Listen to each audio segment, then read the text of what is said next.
Halo guys, selamat datang di Bioskop 1. Di video ini kita akan membahas sebuah film yang disutradarai oleh Gary Gray dengan judul Live, dengan genre action komedi yang rilis di tahun 2024. Film ini dibintangi oleh Kevin Hart sebagai Cyrus dan Gugu Battarau sebagai Abby, menceritakan tentang satu kelompok pencuri yang ahli dan selalu sukses dalam aksi mereka. Namun, sayangnya kali ini Interpol bernama Abby berhasil mengetahui aksi mereka, yang dimana Abby merupakan mantan kekasih dari Cyrus. Alih-alih menangkap komplotan Cyrus, Abby memberikan penawaran menarik kepada Cyrus, yang dimana Abby meminta Cyrus untuk melakukan sebuah misi penting, dan sebagai imbalannya mereka akan dibebaskan. Tanpa panjang lebar, kita langsung saja mulai ceritanya.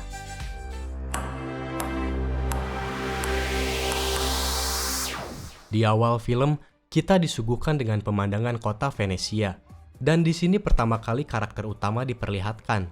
Cyrus akan menghadiri sebuah pelelangan barang seni berharga tinggi, dan hanya dihadiri oleh orang-orang elit. Di pelelangan ini Cyrus mengincar sebuah karya seni NFT yang dibuat oleh seniman digital dengan nama samaran N8. Karena ini merupakan pelelangan karya seni bersejarah, tentu saja acara ini diawasi oleh kepolisian. Namun Cyrus sudah menyadari akan hal tersebut. Dalam proses pelelangan ada seorang anak muda kaya raya yang menjadi pesaing Cyrus. Namun, pada akhirnya Cyrus berhasil memenangkan pelelangan dengan harga 20 juta US dollar. Dan rencana Cyrus pun dimulai. Tidak hanya memenangkan pelelangan, Cyrus juga mencuri lukisan Van Gogh dalam acara tersebut. Cyrus pun memulai skenario pelarian, di mana Cyrus menyalakan alarm dan pergi mengajak N8 dalam pelariannya. Camilla sadar bahwa mereka sedang dikejar Interpol. Camilla pun langsung menancap gas, dan di sini Cyrus tidak terlihat panik sedikit pun.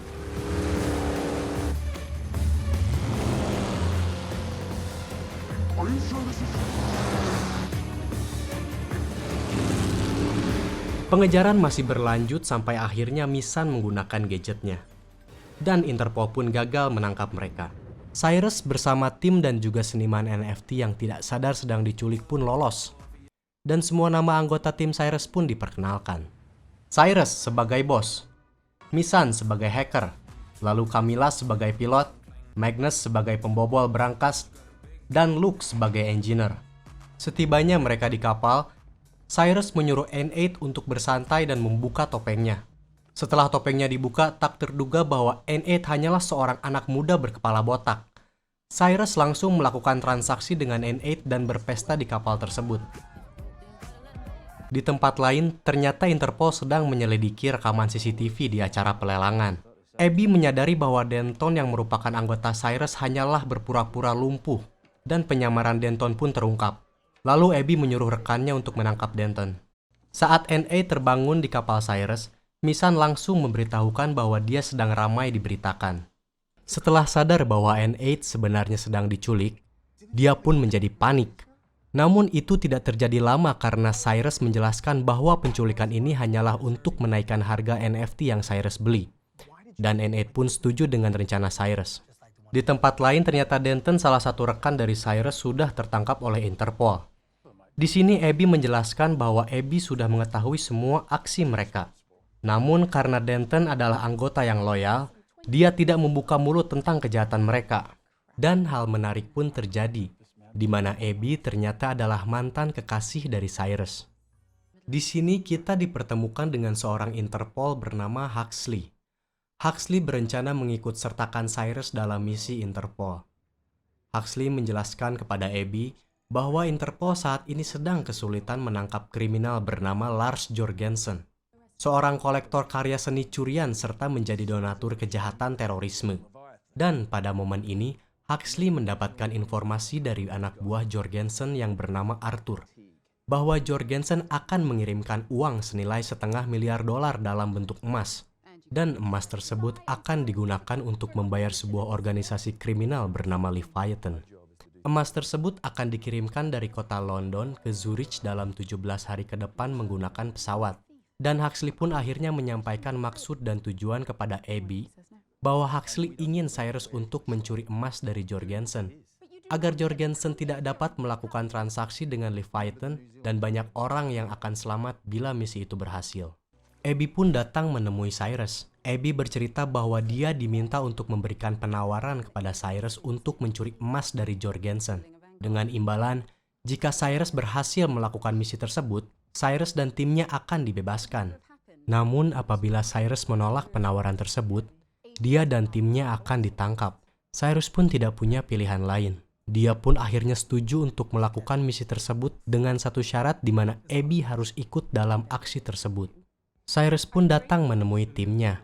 Namun tentu saja mereka menolak dengan alasan bahwa Interpol tidak bisa dipercaya. Cyrus menjelaskan bahwa apabila mereka tidak melakukan misi ini, mereka akan berakhir di penjara. Abby menjelaskan bahwa tujuan dari misi ini adalah untuk menyelamatkan banyak nyawa manusia. Lalu datang Denton yang masih menggunakan nama samaran yaitu Oliver. Abby mulai menjelaskan situasinya kepada tim Cyrus bahwa dalam 17 hari ke depan, Lars Jorgensen yang dimana adalah tokoh kriminal akan memindahkan $500 miliar dalam bentuk emas dari Bank London ke Zurich. Dan emas itu akan dikemas dalam satu peti seberat 10 ton. Lalu diangkut ke pesawat penumpang dengan tujuan Zurich. Di antara kota London dan landasan Zurich lah emas tersebut harus sudah berhasil dicuri. Tim pun meragukan bahwa hal itu bisa berhasil. Namun Cyrus berhasil meyakinkan timnya bahwa mereka sanggup melakukan misi ini. Cormac yaitu anak buah Jorgensen bersama anjingnya memasuki sebuah gudang yang ternyata di dalamnya sudah ada Arthur Tick yang disekap karena sudah membocorkan informasi kepada Interpol. Dan sayangnya Jorgensen mengetahui hal tersebut. Abby datang menemui Cyrus. Dan Abby pun merasa kesal melihat Cyrus yang hanya bersantai dan tidak memulai pekerjaannya. Cyrus pun menjelaskan kepada Abby bahwa semuanya sudah diperhitungkan baik oleh Cyrus. Mendengar itu, Abby pun menjadi tenang. Dan Abby bercerita kepada Cyrus bahwa dulu ibunya adalah seorang kepala sekolah. Sekolah tersebut mempunyai sebuah lukisan yang berharga bagi ibunya. Namun lukisan itu hilang, dicuri, dan sampai sekarang pencurinya masih belum ditemukan. Hal itulah yang membuat Abby menjadi seorang Interpol saat ini. Pada scene ini dijelaskan bahwa Cyrus mempunyai strategi untuk menyabotase pesawat tersebut. Dan Camilla tidak setuju karena mengira bahwa mereka akan membajak sebuah pesawat. Lalu Cyrus menjelaskan bahwa mereka tidak akan membajak pesawat tersebut, melainkan hanya meminjam dengan cara menyediakan pesawat mengganti. Dan yang dia butuhkan hanyalah sebuah jet pribadi untuk menukar gelombang radarnya. Misan pun memberikan beberapa opsi pesawat. Cyrus tidak menginginkan pesawatnya terlalu besar ataupun terlalu kecil. Maka dari itu terpilihlah pesawat milik anak muda kaya raya yang ada di awal scene pelelangan. Cyrus dan tim mendatangi anak muda tersebut. Cyrus berkata bahwa dia ingin menyewa pesawat dan sebagai bayarannya dia akan meminta N8 untuk membuatkan NFT untuknya. Namun anak ini berkata bahwa pesawat ini sangatlah berharga baginya. Pesawat ini hanya ada satu dan dibuat oleh badan riset NASA. Dan modifikasinya pun ilegal. Abby pun memotong percakapan tersebut dan mengakui bahwa dirinya adalah seorang Interpol. Daripada harus tertangkap oleh Interpol, anak muda itu pun akhirnya mau meminjamkan pesawat kepada Cyrus. Mereka pun memasuki pesawat dan anak muda itu menunjukkan hal paling keren di pesawat ini. Pada bagian bawah pesawat ada sebuah layar LED besar yang dapat diprogram. Dan pesawat yang mereka butuhkan pun sudah mereka dapatkan. Tim mulai mempersiapkan rencananya. Hal pertama yang mereka lakukan adalah mereka harus membuat jet mereka tidak terlihat oleh radar. Lalu mendekatkan pesawat jet mereka dengan pesawat yang mengangkut emas Jorgensen untuk menukar sinyalnya. Setelah itu mereka akan membuka berangkas di ketinggian 30.000 kaki. Magnus memperlihatkan bagaimana cara dia untuk membuka berangkas. Dan Magnus menjelaskan bahwa laser yang dia buat hanya dapat membuka berangkas dalam kondisi stabil saja. Dan bila lasernya meleset sedikit saja, berangkas tersebut akan terkunci selamanya, dan misi pun gagal. Dan Cyrus berkata bahwa yang mereka butuhkan adalah sebuah stabilizer yang dapat mengatasi guncangan pesawat terhadap laser. Dan terlihat Camilla yang terus gagal dalam simulasinya. Lalu Cyrus tanpa alasan yang jelas, meminta Luke agar memasang kamera yang dia dapat dari pelelangan untuk dipasangkan di badan pesawat. Dan Denton yang sedang terlihat sedang menyiapkan penyamarannya. Cyrus dan timnya sadar bahwa memanipulasi sebuah radar dalam rute pesawat akan menimbulkan kecurigaan. Maka dari itu dia dan Abby menemui seseorang yang bisa membantu mereka akan hal itu. Harry, rekan dari Abby yang sedang terlihat berusaha menipu seorang bartender, lalu disusul dengan kedatangan Cyrus dan Abby. Abby berkata kepada Cyrus bahwa Harry adalah seorang informan yang sering bermasalah, dan banyak orang yang ingin menghilangkannya. Cyrus berkata kepada Harry bahwa mereka sedang mencari orang yang bisa berkomunikasi dengan pilot, dan mengawasi potensi gangguan yang dapat menggagalkan misi. Harry menolak dengan alasan liciknya. Lalu Cyrus pun memberikan penawaran. Apabila Harry mau melakukan hal tersebut, dia akan dibayar dengan upah $1 juta. Dan tanpa panjang lebar, Harry pun langsung mau untuk bergabung dalam tim. Lalu Abby berkata kepada Cyrus bahwa Huxley ingin menemui mereka. Abby dan Cyrus pun bertemu dengan Huxley. Dalam pertemuan ini, Huxley dan Cyrus terlihat tidak akur. Huxley bercerita bahwa Arthur Tigg, anak buah dari Jorgensen yang berkhianat, sudah ditemukan di pantai Irlandia dalam 6 kantong belanja. Yang berarti Arthur Tigg sudah tiada.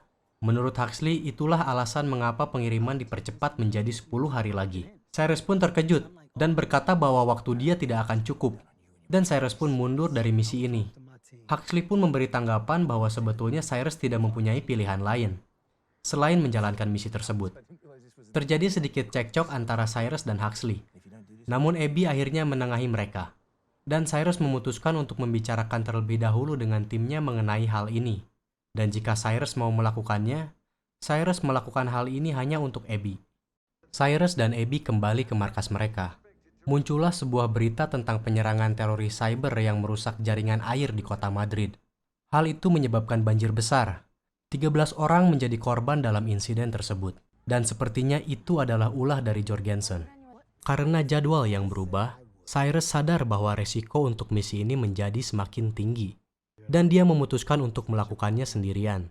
Namun, rekan timnya tidak setuju dan akhirnya semua pun ikut serta dalam misi ini. Walaupun Luke di sini terlihat ragu untuk melanjutkan misi. Dan benar saja, bahwa banjir itu merupakan ulah dari Leviathan yang diperintahkan oleh Jorgensen. Misan berkata bahwa alat yang dapat menghilangkan pesawat dari radar sudah berhasil dibuat. Namun alat tersebut masih terlihat seperti bom. Abby memberikan saran agar alat tersebut dibagi menjadi beberapa bagian dan disamarkan agar tidak dicurigai oleh petugas bandara. Lalu merakitnya kembali di dalam pesawat. Alat berhasil disamarkan dan dibagikan ke tiap anggota. Mereka pun memilih pilot bernama Nick yang sudah berpengalaman dan mampu menangani landasan pacu bersalju di Alpen. Dan saat itulah Camilla akan melepas drone ke Zurich, lalu menyusul ke Cortina. Magnus terlihat hampir menyelesaikan alat laser pembuka berangkas. Dan di saat mereka mendarat di Cortina, anak buah Harry sudah siap untuk memindahkan emas ke kereta api dan mengantarnya ke Interpol. Dan Magnus pun berhasil menyelesaikan alat pembuka berangkasnya. Akhirnya tim dan semua peralatan sudah siap. Abby dan Cyrus sudah berada di bandara. Abby mempertanyakan mengapa dia harus mengenakan pakaian itu. Cyrus menjelaskan bahwa agar Abby tidak dicurigai. Karena alat mereka sudah disamarkan, alat mereka pun lolos pada alat scan keamanan bandara. Cyrus dan tim mulai memasuki pesawat, terkecuali dengan Camilla, karena Camilla harus menerbangkan pesawat sesuai dengan rencana yang mereka buat. Emas pun sudah masuk di bagian kargo pesawat. Lalu Cyrus sadar dengan ketidakhadiran Luke. Ternyata Luke memilih untuk tidak ikut dalam misi ini, karena resiko yang terlalu tinggi. Camilla menyalakan pesawat jet dan siap untuk menyusul Cyrus dan timnya. Dan anak buah Jorgensen juga ikut dalam pesawat ini. Dikarenakan Luke tidak ikut dalam misi ini, maka terjadi sedikit perubahan dalam strategi mereka. Mereka harus memindahkan alat penguat sinyal yang sebelumnya disimpan di toilet ekonomi dan harus mereka pindahkan ke toilet kelas 1, agar sinyal dapat terjangkau oleh kokpit pesawat. Dan Abby lah yang akan melakukan hal ini. Semua berjalan lancar sampai Abby tidak sengaja menjatuhkan alat itu. Karena waktu semakin sempit, Cyrus datang membantu Abby. Di lain sisi, pesawat Camilla pun sudah berada di posisinya. Hanya tinggal menunggu alat itu untuk aktif dan menghilangkan keberadaan pesawat pembawa emas dari radar. Maka petugas bandara menyadari ada 2 pesawat di lokasi yang sama pada radar. Harry pun mencoba untuk mengulur waktu agar misi mereka tidak gagal. Dan akhirnya, alat itu pun berfungsi dan misi terselamatkan. Harry menyampaikan kepada pilot bahwa bandara Zurich sedang dalam kondisi cuaca ekstrim. Dan pilot pun mematuhi arahan Harry agar mendaratkan pesawat di bandara terdekat Cortina. Dikarenakan keberadaan pesawat pembawa emas sudah dihilangkan, Camilla menggantinya dengan sebuah drone agar pesawat tetap terlihat pada jalurnya. Di saat Magnus berusaha membuka berangkas dan anak buah Jorgensen yang sudah menyadari bahwa pesawat berubah tujuan, Mereka pun bertindak agar pesawat tetap menuju tujuan awal ke kota Zurich. Cyrus pun tidak tinggal diam. Dia mencoba untuk membantu Magnus, dan terjadi perkelahian.